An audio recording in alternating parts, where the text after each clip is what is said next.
This week on the StressLess Camping RV podcast, we welcome back our friends Marc and Julie Bennett from RVLove. Marc and Julie are celebrating 10 years of RVLove and have some interesting takes on the changes they've seen in the past decade, how they created a successful presence, and we even talk about the 2 books that they've written. That's right. We also have a nifty gadget and an RV that's changed so much, it's shocking. Oh, I'm Tony. I'm Peggy. And we're 2 RV industry veterans who travel part-time In a small trailer sometimes. looking to share big adventures and help you with great tips, Tricks. and discounts. Oh, and speaking of the small trailer, the It's sidewall ready. repair is finished. That's So, right. The trailer's ready for us now when we're ready for it. Yeah, now we have to go back to Indiana and get it. And another funny thing, so a few weeks ago, we were on our back deck, which is where we talked about the portable power stations. We were outside there. It was so nice. Then it got a little warmer. We moved. We have a screen room. And you may have noticed that we moved to the screen room. And this week, we're like, oh, forget all that. We're not going inside outside. where the air conditioner is. It's so hot here. So our background will change often. Yeah. And that's okay because he could have faked it and made it change. I actually could have. Or he could fake it and make it all look the same and we could have skipped this whole part. But we're not going to because that's real life. That's right. So, and by the way, speaking of hot, I know it's bloody hot in parts of the country where you may be. And there's been, Hurricane Beryl. And boy, I just hope everyone's out there staying safe. We had some friends who were avoiding tornadoes the past few days. Yeah. It's just blah. It's been so weird. We need to hire new weather people. Right. Because these people aren't doing the good job. Anyway, so Tony mentioned Marc and Julie's 2 books, and we will talk with Marc and Julie in a moment and talk about their books in addition. But we wanted to kind of remind you that we obviously love books and authors because we have had quite a few authors as guests on our podcast. And rather than list them all, we are going to put a link in the show notes, and it's a blog post where we mention all of the authors that have been on the podcast and links to all those podcast episodes. So you can really get deep into the weeds there. We just want to thank, again, Marc and Julie and all of the authors that have joined us because their books have been fantastic. And the common thread here, since this is a podcast about RVing, is that they're RVers too. Right, absolutely, yeah. All of these authors are RVers. Many of the books are about RVing. Some are fiction. Some are fiction about RVing. We run the whole gamut. So anyway, check that out and happy reading. Yeah. Well, you can bring physical books with you camping, of course. That's obviously. right. When you're going to beat the heat. Yeah, bring your iPad or whatever you like to read on. Yeah. For those of you watching on video, know that what we're starting to do, I know some of you are watching on a TV or, something like a TV. And so I'll also drop a QR code where you can just scan it and I always say, look at the show notes. But I'm also putting QR codes when we talk about a point of reference. It might not be convenient now to look at the show notes. Trying to make it easy breezy, lemon peasy. That's right. And if there was a different way that you wish we would show you, tell you, help you find those places, let us know and we'll work on doing that too. Yeah. Whatever you need. Yeah, we're easy like Sunday morning. Easy like Sunday morning. Oh boy. Yeah. Okay, we better move on right away. Yes, we should. For RVers, RLS is a serious condition. It's like when it's finally time to rest, I can't be still. I have to get up and move around. Checking the locks, pacing the rig, waiting for someone to come tell me, we can't park here. After a long day on the road, the last thing you need is a battle with RLS, or RVers' lack of sleep. But there is relief with Harvest Hosts. Harvest Hosts? Harvest Hosts is a network of more than 5,000 small businesses coast to coast, where RVers can stay safely and sleep peacefully at beautiful farms, vineyards, breweries, and attractions. I can't believe what a difference Harvest Hosts makes. I've never slept better in my RV. Side effects may include alpaca petting, impromptu date nights, or a sudden appreciation for whiskey. Talk to your doctor if you sleep for more than 14 hours a night. 14 hours sounds incredible! Sleep awesome, somewhere awesome with Harvest Hosts. Those Harvest Host ads are so much fun. They have a few different ones. I'm trying to mix it up and put in different ones. But if you are hearing it, I try to only select the ones that kind of make sense while you're hearing. But if you have the opportunity to watch the Harvest Host ads, they're pretty fun to watch too. But you get the gist of what's going on. I love that they're a little slightly irreverent sounding, but they always turn it into it's all about RVing. Right. And we are, we're huge fans of Harvest Host. I mean, we use the heck out of them. That's one of the reasons we have the RV that we have with all the solar and lithium and all that. And we also do have a discount if you're planning to join Harvest Host. So that's in our show notes, or if you're watching this on video, there's another QR code for you. So anyway, if you have any questions about Harvest Hosts, you feel free to ask it in our StressLess Campers Facebook group. I mean, that's a good place to ask questions. Yeah. And thanks, Brian, for keeping that conversations in that group going. Yeah, he's pretty good about it. He's like me, like every week, like, what can I ask now?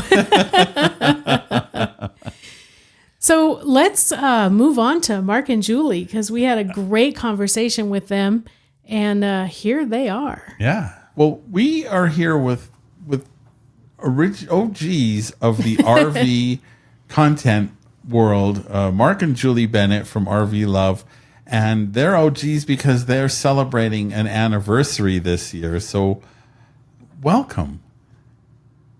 Well, excited to be here, Tony and Peggy. Thanks for having us. Absolutely. And how long have you been doing this RV lifestyle content? What we all do. 10 years. I don't know if you can read that. I should have done a bigger poster. We've just celebrated 10 years of RVing. We actually hit the road on Friday the 13th in June of 2024, but nothing went wrong or went bad. We just stayed local. Yeah. What did I say? 2024. 2014. And we just stayed not local for a couple of nights and getting ourselves settled in, and then we took off and headed west and started our big adventures. It's crazy, 10 years. And you did so while sharing what you do with the world, which was pretty unusual back then, no? Yeah, and you know what's funny is that we didn't feel like we were sharing it with the world. We were just sharing with friends and family. Right. And so, it's always funny when people call us OGs. I've got to admit something embarrassing. I actually had to Google it and look up what that meant. Like, what does it mean when someone calls us an OG? And so we just started.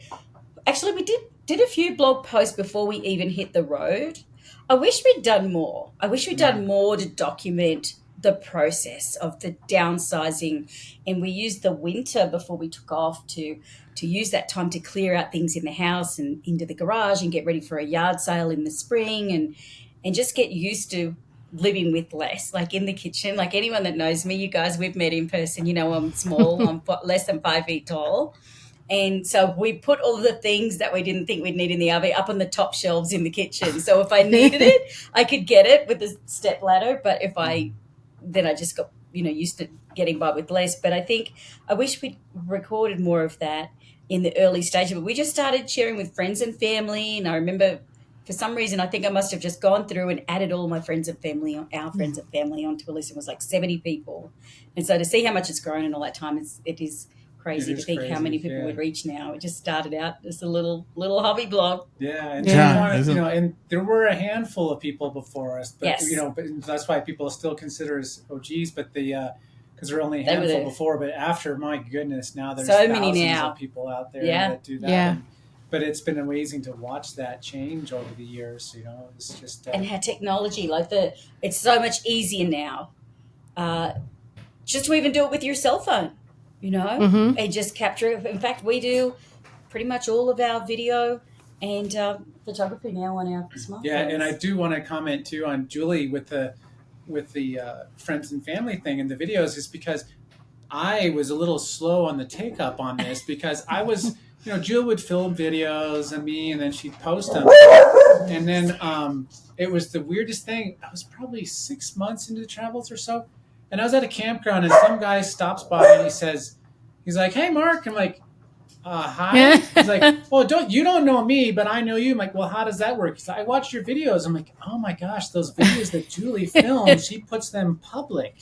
It just never clicked to him that anyone would watch our YouTube videos. Yeah, and it was just really funny to think the first time it happened. Obviously, it happened a lot more times after that, but it was that first time was really a shock to me because I just wasn't putting it together that those public videos, someday someone would actually see me in person.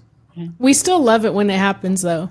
Well, except when Tony's having a hissy fit and it happens, and then he's very embarrassed. It's only happened once. Especially when you're StressLess That has camping, only right? happened once, not too long ago. I was not experiencing You could have an StressLess alter camping. ego channel called Hissy Fit Camping. You could Oh, man. all the things like that. It would be fun. People would tune into that. Yes. We have a friend, Brian, who insists that we should do the uncensored version. Yeah, of he would StressLess love camping. that. People would love that, actually. They would love that. Oh, But man. yeah. No, it's If been there a fun were a journey. censor, they would wear out the button, shut me up with the words I know. But that's anyway. And I can imagine the barrier to entry at that time. I mean, just uploading content, recording, all of that. The change is remarkable. It is. Like, I think back now when we started out, I started just with the blog, and Mark had a full-time job when we started, a remote role.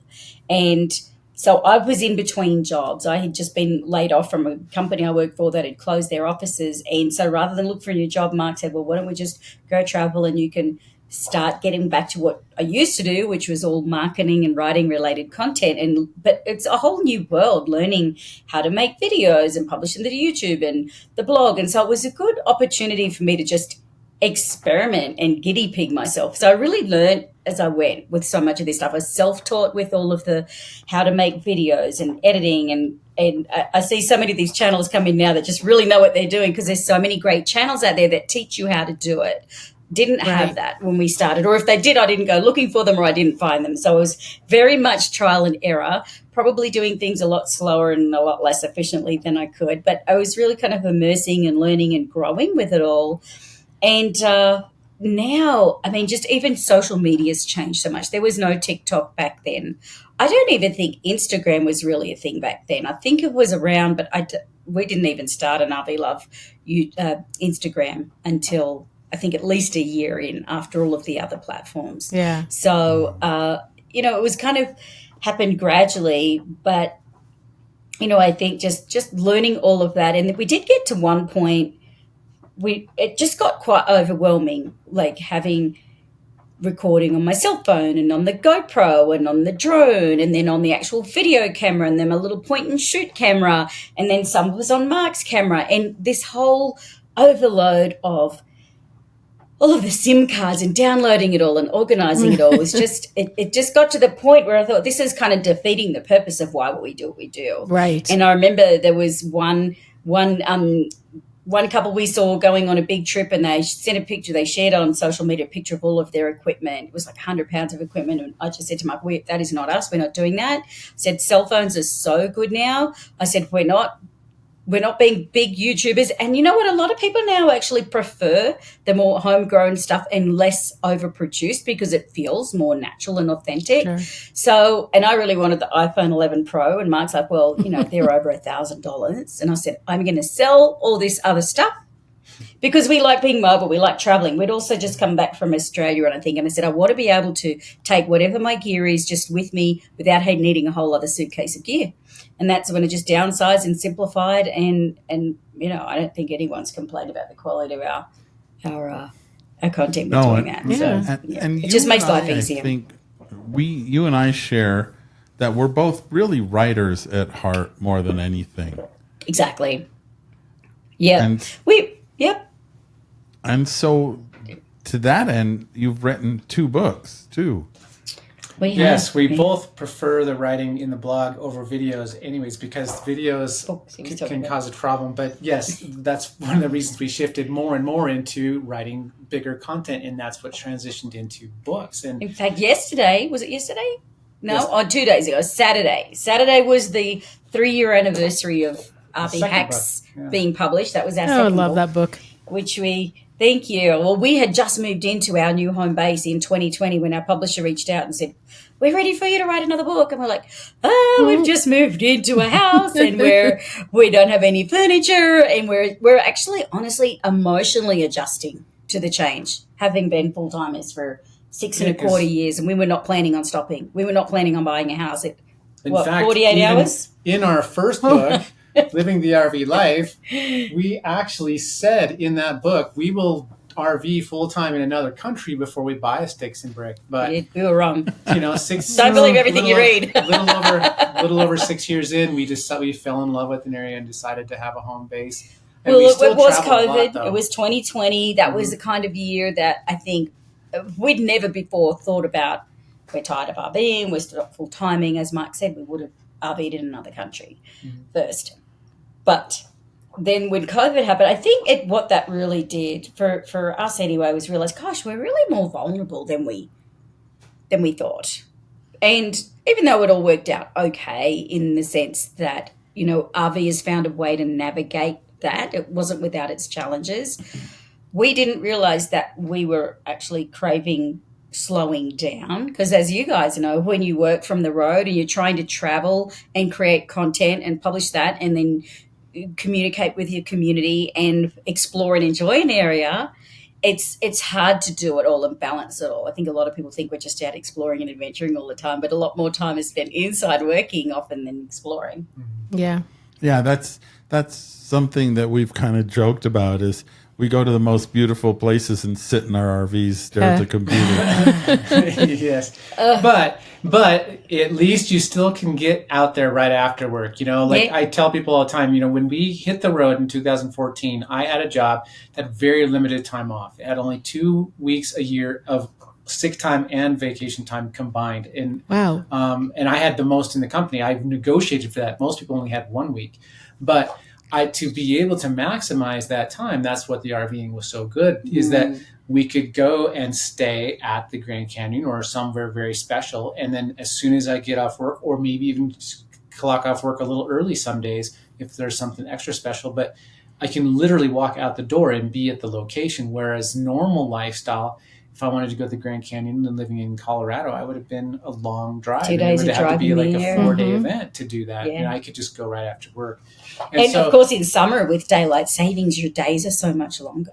Yeah, so you can feel that's like you get 2 days out of one, especially because I was working for a central time zone company, and when we'd be in California, I'd have to start early, but I'd be off work really early, 3 o'clock in the afternoon, and the sun didn't go down until 9, so we'd have 6 hours to go and explore. So, yeah, you still get a lot more life out of it, even though I do get your joke for sure that we go to beautiful places and sit inside our RV working.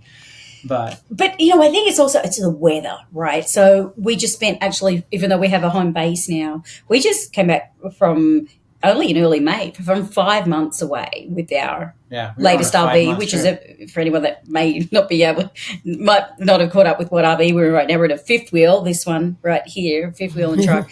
And we took that down to California, Arizona for the winter. We went across New Mexico, missed you guys though, across to Texas and then back up to Colorado. But that was because of the total solar eclipse. We stayed out longer than usual. But just even though the days were still shorter because it's winter, it's Arizona. So when you are done with work, or even not done with work, just at lunchtime having a lunch break and going out for a walk, we're not shoveling snow, we're not having to bundle up, we're not having to get snow out of the paws of the dog after a walk. You're just having really great summery weather. So I think we got really spoiled as full-timers, as snowbirds, because it just gives you so much more life in your life when you can spend that winter time down in more temperate weather. Yeah, and also so we still like to do that. Yep. Oh yeah, and where you can take better advantage of solar systems too, which is another area where you were both very ahead of the curve. Yeah. We were fairly early. We weren't trailblazers by any stretch of the imagination, but we were, I think, among the earlier where it was becoming more common. 2018 is when we got our first off-grid system. Yeah. Well, our first, we had a little portable panel, I think, on our first RV that what was a little 100 watt or something, 200 watt folding. We still have that thing actually, but to actually get a whole battery and solar system installed on our Class A motorhome, that really changed the game for us. Yeah, we allowed you to really discovered a stay whole out new for a way long of the time. lifestyle. Yeah, and so that was a big thing back then.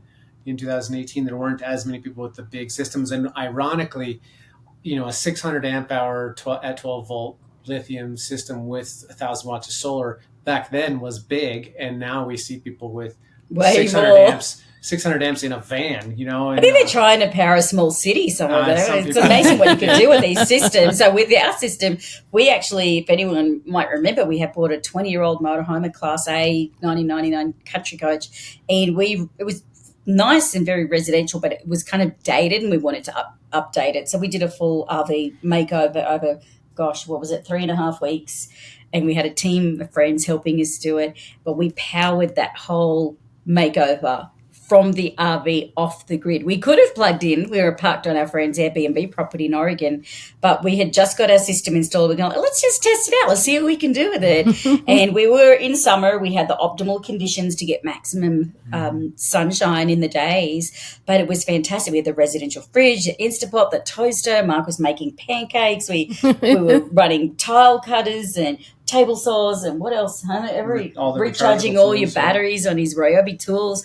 And so that was cool. I think that wasn't just cool that we did a makeover on an old coach and, made this old girl a bit of a glamping machine, really, home and office, but to be able to do it in that picture with us wearing a black tie, right? Yeah. That was out parked in Quartzside, and that was Fancy. actually during the pandemic lockdown, because I don't know if anyone watched Jimmy Kimmel, and on Friday nights he'd encourage people to dress up in doing the formal Friday. Well, we just got back from a friend's 40th birthday, which was a black tie event, so we had that gear on board in the RV, and so we would do that out in the desert by ourselves. We would dress up and we'd have a nice date night and be all dressed up. And so we thought, we've got to get the drone out and take a photo in a black tie out. Yeah, and we did submit it to Kimmel, and they actually asked for releases. They planned on putting it up, and I think they had second thoughts that they didn't want to encourage the idea of people being out I think traveling. so. They probably thought if we show these, people are going to get really mad that these people are out there RVing and think they're traveling, and we actually weren't. We were just parked,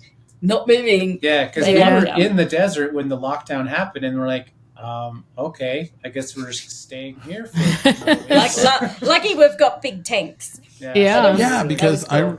I remember a friend of ours had an RV, well, still has an RV park, and in California, they said, well, all the RVers have to go home. And it was like, well, some of them, that is home. Yeah. Exactly. So now what? Well, it was very confusing that was here time. In Colorado too. And that's when the laws changed, because they had to submit that they were essential services.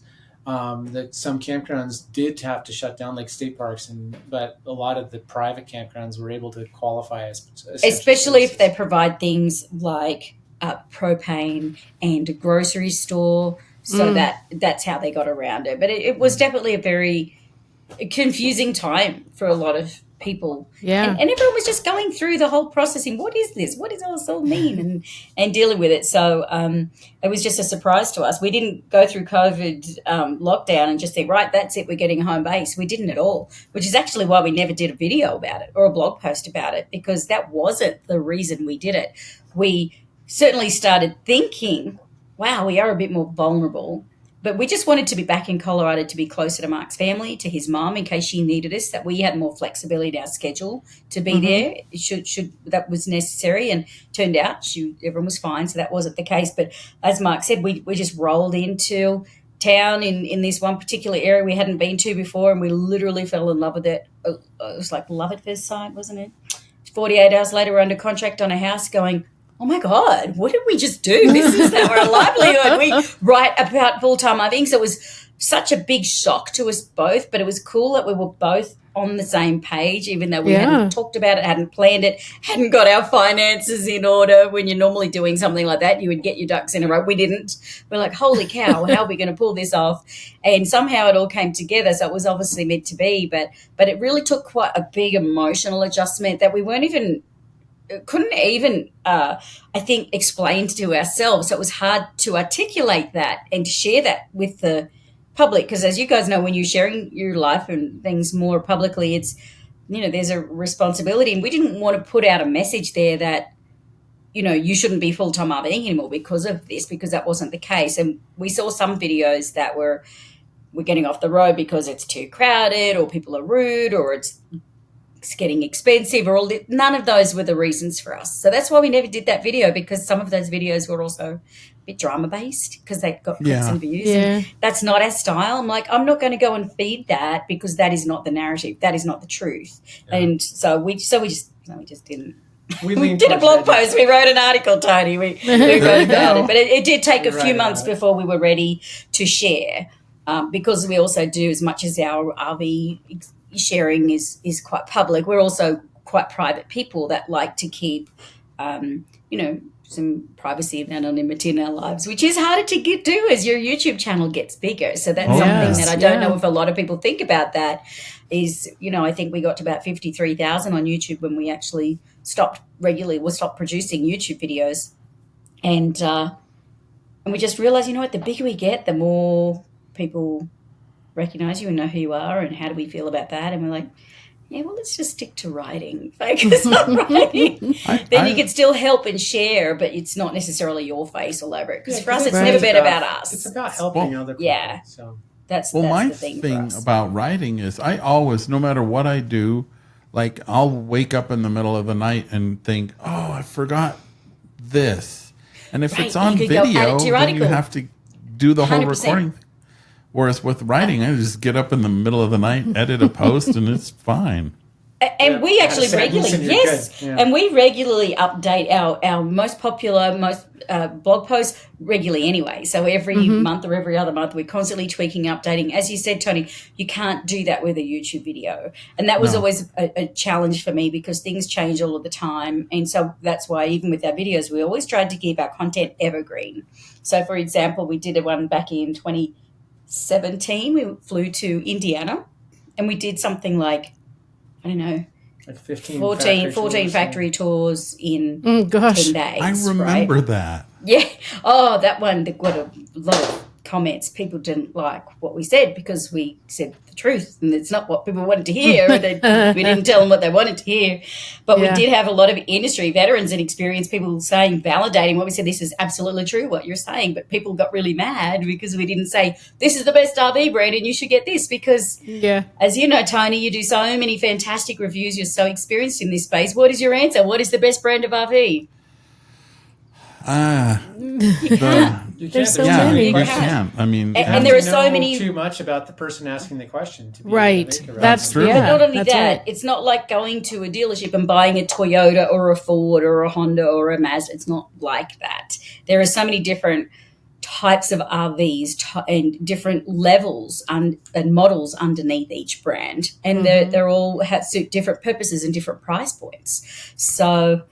It's just but it's hard. I understand that it's overwhelming for people to the decision making, so they want somebody that they trust to give them an answer that you can say, if I go by this, then I know I'll be fine and I won't have any problems. But we all know that every other you still have to take responsibility for your experience and how well you take care of it, how that's a big factor in the RV. And ironically, this Thursday I'm releasing my favorite travel trailer brands.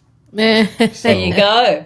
Well, people will like that, because it's like, finally someone's just giving me a list. But to us, because we both have a long background in coaching, and we work one-on-one with people, that you really need to understand the person and their goals and their needs, and to be able to ask the questions behind the questions, and what they don't even know they don't know, and to be able to, and I think we also have a good sense of people to be able to get a sense of what they might enjoy, and then we get them to validate that, and then we can give some more specific recommendations. But it's very, to me, dangerous doing that for us anyway, when it's very broad, because what's great for one person is not necessarily going to be for another. And it's a big investment.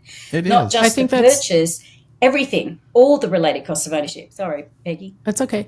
I think that's what made Tony good in sales when he worked at the dealership was people would come in and, okay, I want to look at a rig. Okay, well, let's talk about how you're going to use it and how often you're going to use it and how many kids you have with you. And I can't tell you how many people I talked, especially grandparents, talked out of buying bunkhouses. Yes. They're like, oh, my grandkids are going to come all the time. They're 13 and 14. No, I hate they're to not. tell you, they are never going with you.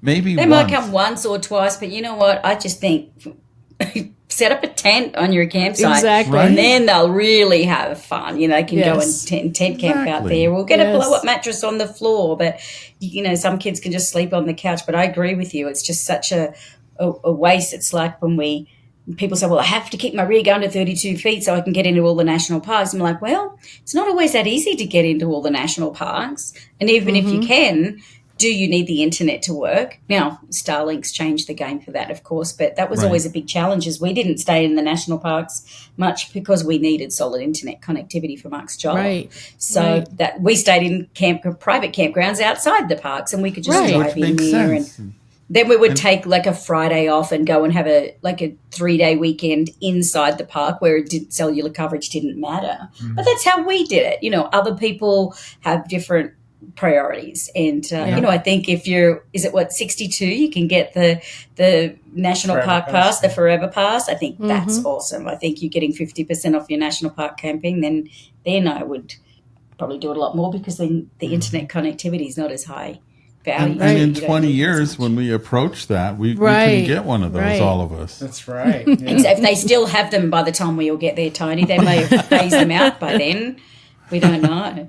But yeah, no, it's definitely fun to look back and reflect on how things have changed and then the technologies and but I think a lot of things are very similar in that buying an RV and how you plan to use it is still just a very uniquely individual decision. And I think it's great that there are so many other, you know, blogs and YouTubes and things out there for people to learn from. There's a lot more now than when we started. We had some great people to learn from. We learned from Technomadia, RV Geeks, Love Your RV, Nina from Wheeling. They were big names. Gone with the Winds, you know, Jason Nicky. Gosh, yeah. Yeah, they were kind of like the big five that we really learned from. But now there are hundreds, I don't know, maybe thousands of channels. But I think one of the challenges for people now is now there's information overload and too much. How do you discern? And how do you know what to trust? And I think sometimes people just like a personality of someone and then they'll follow those decisions, which to me is concerning because not that you shouldn't like people's personalities, but just because that rig's right for them doesn't mean it's right for you. Right. And also a lot of there people are- have brand deals, so you don't know why. You know, there's that as well, which is why we've kind of always stayed away from that really because we wanted to be and really, really independent in our I'm opinions. finding that the more channels out there, there's also a good amount of misinformation. Yes. A lot. So- That's been some industry, I believe, has done some research on that. And don't quote me on these figures. I believe there was something like 60% of information is, you know, inaccurate or misleading. And this 30% is actually downright dangerous.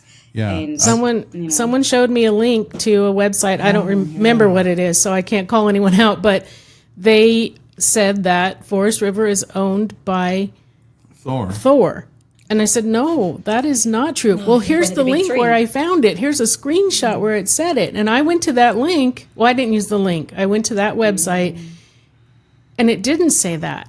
So I don't know if she had a screenshot and then they corrected it or Yeah. I don't know people what just happened. believe but anything. And even AI, which is this is what's changing Yeah. a lot in our world too, is AI. And you know, you just go and do a Google search, you know, what are the best RV brands for full-timers? Sometimes I do that out of interest and I look at that list and I'm like, I wouldn't buy any of those. And then I'm like, well, who the heck wrote this article? Right. And then Yeah. a lot of the time articles are not written by people that have their name to it. They'll be an article, but it's anonymous. It doesn't have an actual trusted experienced source. And I think as individuals, for all of us and everything, not just RVing, we need to learn to discern better and ask the questions and to verify the information that we're finding in AI, not to try blindly trust that. I think it's a great tool and we can use it to do things, well, and brainstorm to get some ideas or to improve how you've written something or get some cool different headline ideas and inspiration, for example. But if you ask AI or in ChatGPT or whatever platform you might use for an answer, I mean, unless you know the answer, how are you going to know if it's accurate? You don't. Yes, for sure. That's right. And so I've seen some answers that I just think, well, that's just perpetuating more and more of the bad information now, unfortunately. Oh, I did work What did we with. see recently? Oh, I'll tell you what it was. It wasn't thickening the sauce on a pizza. Oh yeah, by using glue. Yeah. Yeah, how do I? Whoa. Yeah, there was like, how do I thicken? There was something anyway. But there was one other thing I did the other day. I was doing some meal planning and getting some recipe ideas, and one of the recipe ideas it gave me was like some smoothie that had salmon and almond milk, and I'm like, it just sounded so disgusting. I didn't try it. Maybe it wasn't, but I did go back and say, this really doesn't sound very good. Can we revise the salmon smoothie? Because that's so. It's yeah, I wouldn't want to grind up fish. Well, maybe it was out of a can, Tiny. It Wasn't was it? different Well, maybe. spices. Well, and Yeah, so it was kinda moving crazy. forward, since we had talked about your being early adopters of solar and lithium, you are moving forward to kind of break down barriers even further at this point. Well, yeah, as Julie mentioned earlier, we had that really fun project where we did the RV remodel all off grid with the RV. And so we've got another fun project we're doing right now. We're going to take it up a notch and use the RV as a base to actually build a small home. And just to add a little bit of context to that, with our fifth wheel, we've owned it since the end of September, and we've been traveling. It's all been campgrounds because we didn't have a robust off-grid system. But now we've just installed some new batteries, and coming this week some solar panels. So by the end of the week, hopefully, we'll have our whole new off-grid system dialed in on the fifth wheel. And we're going to christen it with a big project. Yeah, but a lot of people, when they do a construction project, they have a little porta potty or something. We'll have an RV that can have the bathroom, that can have the refrigerator, a microwave. We can even run the AC for a little short periods of time because, of course, it's right in the middle of summer here. So, Mark's, for anyone that doesn't know, Mark's got a background in construction.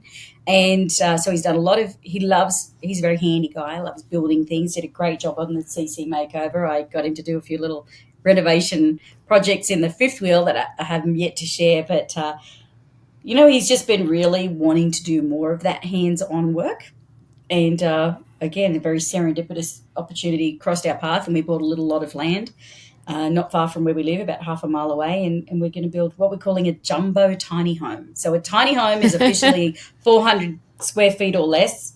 My earpod keeps falling out, and so this one's going to be 650 with a loft, so 500 square foot on the main floor and 150 square foot loft, so 650 all up. So we're calling it a jumbo tiny home. Nice. And it's going to be fun to have the RV parked out there, and I can come down and work from there, hang out there with the dog and supervise him while he's out there doing all the hard work in the sunshine, and come inside and just put the system to the test, which is exactly what we did with the country coach. We were able to really test the system by just all kinds of appliances, household appliances, but tools as well. And so we, like Mark said, taking it up a notch, building an actual house. So that's awesome. Yeah, it'll be fun. Basically, with the power, you're powering your house with your RV.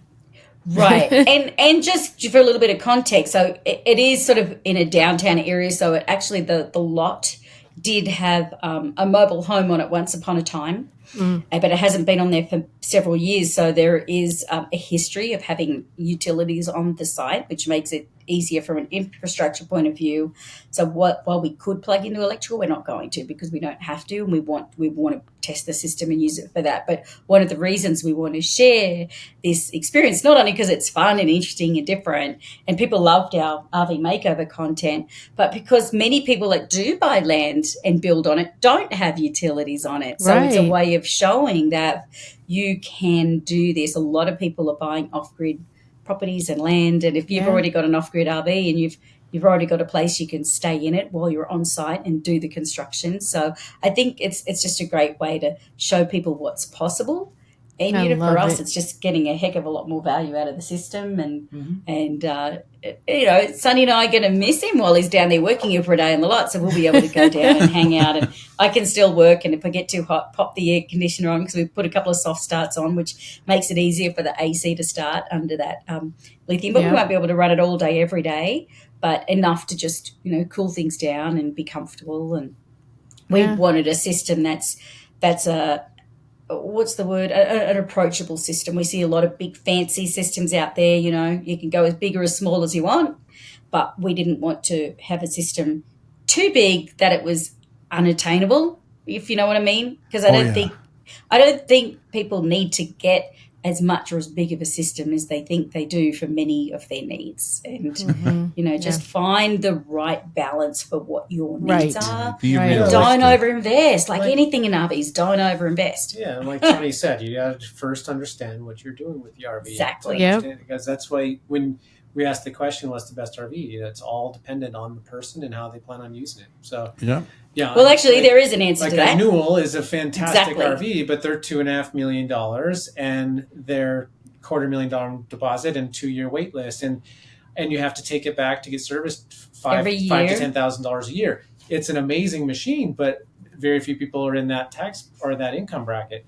Whereas some people who only go out a couple weekends a year and they only go to a remote space and they need a very highly maneuverable small camper might have a little A-frame pop-up or something or a truck camper. I mean, those are what the best RV for that person. So it's all depends on how people want to do it. And that's one of the things that Julie and I have always focused on with RVLove, is to try and approach our advice as a consultant and counseling style where we learn from the people to help provide information that's good for the individual, not just a blanket statement. And that's part of what's been great about us having a variety of different RVs, owning them and also renting them, is that we can speak to firsthand experience with every type of RV as well. And living full-time versus part-time as well.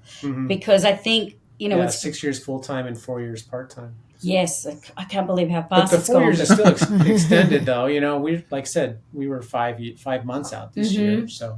I think we calculated we've spent a full year of those 4 years that we've had a home base still out travelling in the RV. Okay. So it's still quite a bit, but and now we've got our off-grid system. We'll be doing even more of it, but when you finish that house, you've got to get that finished first. Time for a big party.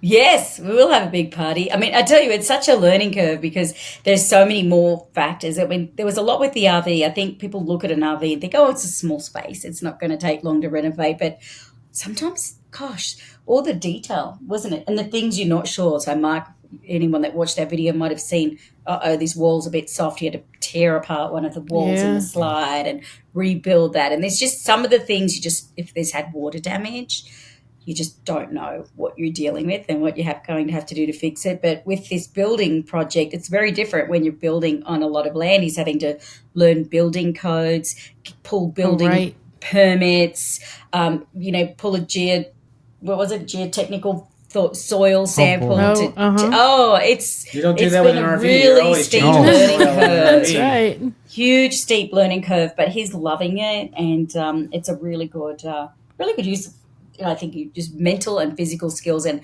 creative problem solving. And I think one of the things we're really excited about is, as living in RVs in small spaces, you're always living in a less than optimal environment a lot of the time, whether it's, climate or direction or the noise or your campsite or whatever. So you're always having to adjust and adapt. So I think RV living makes you, if you're not already an adaptable person, you have to learn to be pretty quickly, because then it becomes a choice to enjoy your lifestyle, because not everything's going to be exactly the way you want it all the time, right? That's for sure. And so with this Jumbo Tiny Home, one of the fun things is we've got this, compared to an RV, it's very big, right? It's probably double the size of our biggest motorhome, but it's much smaller than a traditional home. So you still have to be very creative in how to use that space and maximize and optimize that small space, and also this very small, awkwardly shaped lot that we got, which is probably why nobody else wanted to buy it. But we came along and said, sure, we'll do it. And everyone's like, are you crazy? I'm like, probably a little bit crazy. Probably a little crazy. But it's fun. It's fun. It's like, give us the challenge and we'll just figure it out. That's why we get along so well. Exactly. But that's part of what the joy of the RVing is it helps make you more adaptable, because you're always in a new environment and you travel. And so you're always adapting to a new climate, a new environment, new grocery stores, new camping ground neighbors. Everything's new and changing all the time. So it forces you to become more adaptable. And I think that's one of the biggest gifts of the lifestyle. Right. Yep. Yeah. Well, for people who want to follow your newest adventure or retrace your previous adventures or buy your books, where can people find you? Sure. Well, everything's at RVLove.com. That's kind of you can see it on the screen. The RV, I'm sorry, apologize for that's dog. Okay. Sunny wants to Sunny. to weigh in. Sunny, he's usually not that talkative. He's normally really good, but he's been a bit chatty tonight. But sorry, I'm Australian, so RVLove.com. And that's where you can find all the links to everything. And we're at RVLove Travel and all of social media. And you can find links to the books there as well, Living the RV Life and RV Hacks. But we will be sharing on our RV Love site, like what we can do with our rig and our power system for this project. But the focus won't be on actually building the house. It'll be some bits of it, but it's an RV channel. I have got a separate Instagram if somebody wants to follow that. I've only got one post on it so far, but it's Jumbo Tiny Home. So at Jumbo Tiny Home on Instagram. And so I'm going to put some little things on there that if people want to follow that specifically, that's just about the build. I think it'll be fun. Yeah. It's fun to do something different. Like we've been doing this 10 years, and when we look back at everything that we've done and what we enjoy doing, it's kind of like come full circle and brings in a lot of the RVer life has actually brought a lot of skills and experience and adaptability, as Mark said, to be able to take on a project like this. Yeah, and we're not stopping RVing either. So. Oh gosh, no. It's going to be a little base on the lot, and then, but yeah, we're already thinking about our winter plans. We're going to head south again this winter, of course, and who knows where we'll end up. We'll be in Quartzsite in January again. A little bit easier for us to boondock in Quartzsite this January. Earlier this year when we saw you in Quartzsite, we were only able to stay 3 days because we just couldn't be off grid longer than that. So it was, enough for that little taste of Quartzsite. We've spent a lot of time in Quartzsite over the years, but it is fun when you can go there. We like going there outside of the big show dates, like before the crowds roll in and you're getting those beautiful desert sunsets. Yeah. But it is fun when people come in as well, because that's such a great place for community. And reconnecting with people and learning, it's a great place for people that are new to boondocking and want to try it out. I don't think there's a better place to go and learn from people that are out there doing it than Quartzsite, because you find an easy, flat, nice, level, hard-packed rock place to park. Yeah. And thousands of RVers that'll say... Yeah, and close to any kind of support system. What do you mean you ran out of water already? It's fun. Oh, man. Well, thank you so much for having us today, guys. Yeah, thank you so much for making time for us. Congrats on 10 years. Yeah. And 2 books, and just it's always been a pleasure to follow you. You've been an inspiration for us for years. So. Yes. Oh, thank you so much. Thank you. Well, I'm so glad that our paths cross and we've got to meet and become friends and meet up in person and here on the podcast. Yeah. And for all that you do to remind people that camping is meant to be stressless. That's the goal. That's the goal. Well, thank you, and we will catch up again soon, I hope. So Julie did mention during our interview with her that they got their solar and lithium package, and she mentioned getting the right size solar and lithium package for your needs. Not everybody needs a humongous system to stay off grid forever. Some people just want only a lithium battery. And the beauty of ABC Upfitters is that they can help you get what you need. Yep. They have done, I've seen drop-in replacements, but they just shared a video of a van build that they did that's got it's got literally double the amount of battery reserves of that we our have. rig. Yeah. And it's just so impressive, not only just the size of this system, but also how it's packaged and how well it's put into the van. The way they found places to put things in that little van. Yeah. It's pretty amazing. It's just really, really impressive. So we'll put a link to that video in the show notes. And if you're watching this on YouTube, you're watching that video. Right. And again, you may not need 960 amp hours of battery, 920 or even that, 900 or anything. But the beauty of it is that what you need and what you need to be able to do, ABC can help you put a package together that will fit your needs. Right. They actually listen to you. And so the way that happens is you can give them a call at 574-333-3225. Or check out their brand new website, abcupfitters.com. And there you go. If you're looking for solar or lithium systems that just work well with Master Volt components, which come out of the marine industry where there's very little tolerance for failure, ABC Upfitters are the people to talk to. Indeed. We have another little interview. We were offered an IceMule cooler, and we thought that Michael and Mickey would be the perfect testers for this item. And so we asked Michael and Mickey to take the IceMule and check it out. And here is what they found. Okay, you might notice that my co-host looks a little bit different than usual. This is Michael. Hello. Michael and Mickey were kind enough to help us test a product that we didn't know if we would be able to really use, and I really thought that they would be able to. And Michael, tell us about this IceMule, please. So this IceMule, we got it in a beautiful, was that teal? Teal, I believe they called it. I think it's what, a 15 liter? Yes, 15 liter Jaunt. Jaunt is the model. Correct. And it's a super cool, like cooler backpack. Almost kind of like a dry bag, the way it closes. But we used this on our trip to Florida. 3,000 miles we drove, and we took it to the beach. It's super cool because it's just a soft-sided cooler, and it's huge. I mean, compared next to me, this thing is huge. You could have carried the 4-year-old in that. We could have put our granddaughter in here if she got tired of walking. But we took it to the beach. We packed it full of soda, sparkling water, snacks, put some ice packs in it. Okay.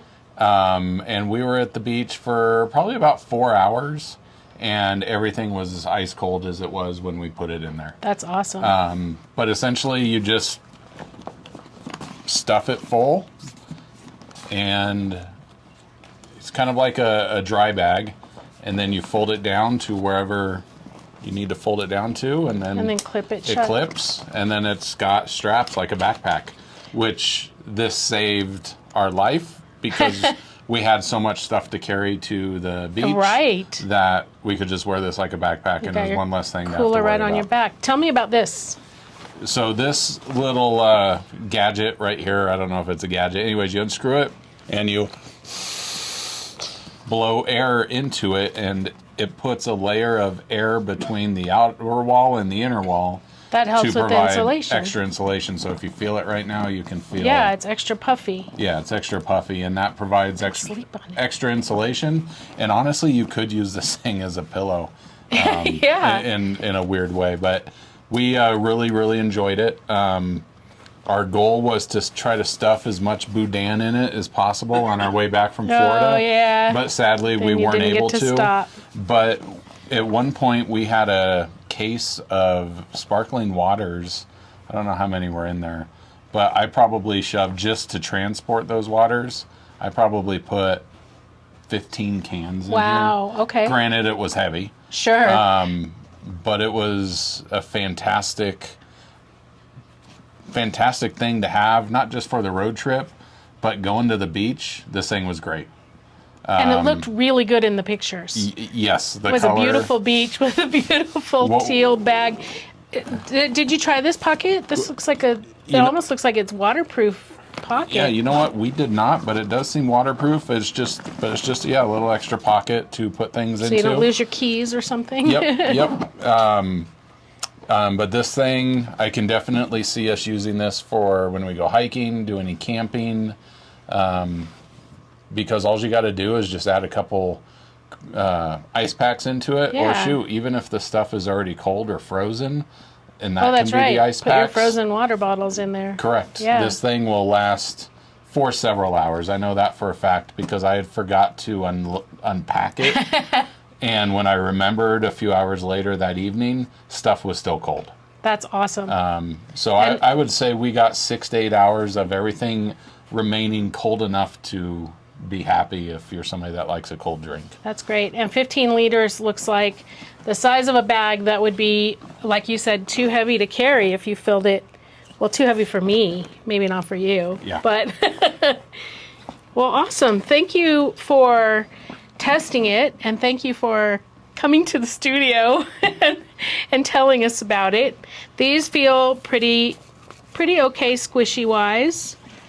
And then there is a waist chest thing. Yep. Yeah. Yeah, and Mickey's the one that wore it and modeled it beautifully. Absolutely.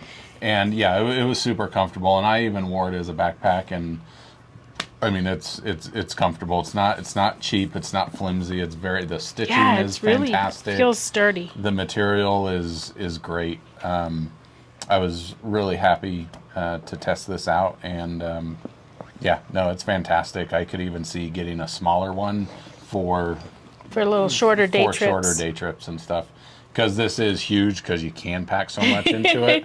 But it definitely serves its purpose and is just an extra thing to have in the toolbox for camping. Fantastic. IceMule, check it out. Right. And also, if you want to learn more about the IceMule cooler, I did write an article. We do have a discount code for them. Yeah. So anyway, that's linked in the show notes, or QR code if you're watching the video. QR code, man, I've been busy with this QR code generator. He's liking that QR code thing. So we don't have an interview to talk about an RV of the week. It's all on you. Well, that's true. I'm going to say, people say that companies like Thor and Forest River make, some people are like, oh, it's the greatest. Others are not the greatest, right? They all make, both Thor and Forest River make a variety of RVs that are built to a certain standard. Mm-hmm. Like, as you probably know, we really like our Rockwood Mini Lite, and Rockwood is probably the top of the heap in Forest River's family. Okay. There are other brands in Forest River that are built more to price, more to, they just build kind of what the customer wants. That's the idea. Sure. Salem and Wildwood have been a much more affordable line of products from Forest River. Salem and Wildwood are the same trailer, different stickers. Just like Rockwood and Flagstaff. Correct, right. So, anyway, Salem and Wildwood have been kind of an affordable line of trailers that have had some neat features, but like a lot of affordable trailers, interior design wasn't a real hallmark of theirs. Nice features, but well, anyway, I just saw a new Wildwood trailer that is unbelievably beautiful inside. In fact, it might be the nicest interior I have seen on a travel trailer, and certainly at a kind of more affordable price point. Wow. And some of the things that this has is, aside from design and style, it's got a table arrangement where there's kind of like a bar on the wall and then a table that sticks out like a tongue that can be extended and moved side to side. So you could have like a table where two people sit. Or just a bar or an extended just table. Just a bar, oh, okay. A corner bar, they have this thing called the Versa Lounge, which is an L-shaped lounge, and the back can come off. So there's kind of like an ottoman. The sticking out part is like an ottoman where you could sit at that table on that ottoman and move the backrest so you could sit there. There's all these little totes under the Versa Lounge and under the bed, and the bed has a lift mechanism where you can like kind of sit up like a hospital bed. Oh, interesting. There's so much in this there's thing. A lot of versatility in that. And windows galore, and it's just, I think it's stunning inside. Wow. I'm just so impressed with this thing. Now, granted, they're using low-end tires and leaf spring suspension, and so it's still on a kind of at the lower end of the range. But by gosh, if you're looking for an affordable trailer, these new Salem and Wildwoods, if this is how they're going to be doing it, man, it's just, you're going to walk in and it's jaw-dropping. And there will be a link to the article I wrote about it, but I'm just very impressed. I mean, that's the bottom line. So when you said shocking, I assumed that there would be something electricity-wise, but it's not something electricity-wise. It's just shocking that they're so pretty.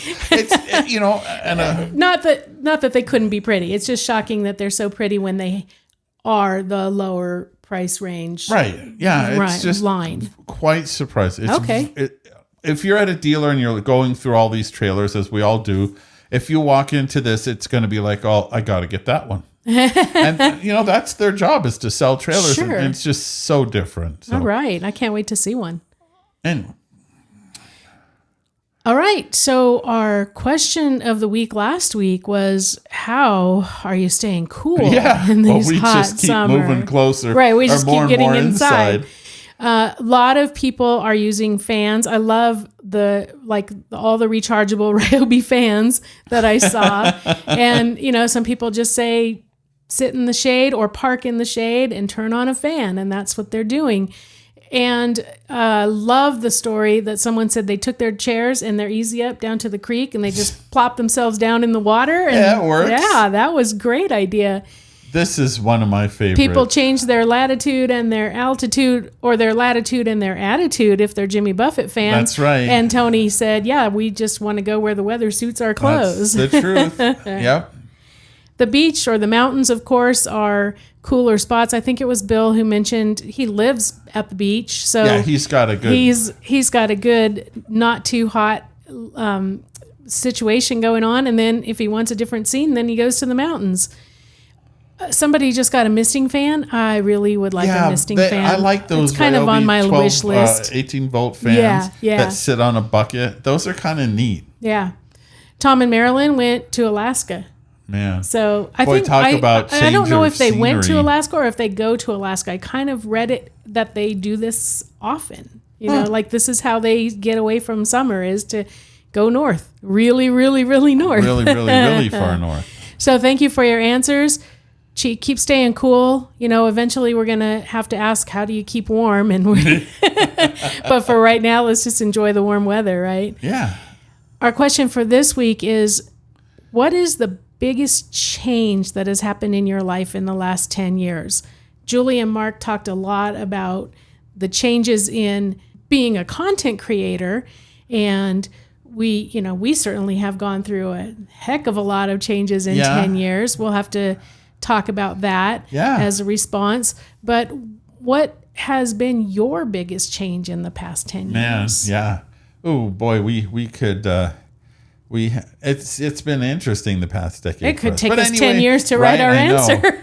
Well, anyway, you could answer that on our fun and friendly Stressless Campers Facebook group. That's right. And of course, that we write a newsletter and that it's absolutely free. And it has links to stories and videos and podcasts to help you get the most out of your RV experience. All you have to do is go on the website. The very first time, if it's your first time, a pop-up will come and say, hey, do you want to get the newsletter? But if you missed that, just go to the bottom of any page or go to the hamburger menu and you can find a way to sign up for our free weekly newsletter that is not spam and does not get sold or given away to anybody else. Not even maple spam? Not even maple spam. By the way, if you go to our website regularly, notice that there are a lot fewer ads.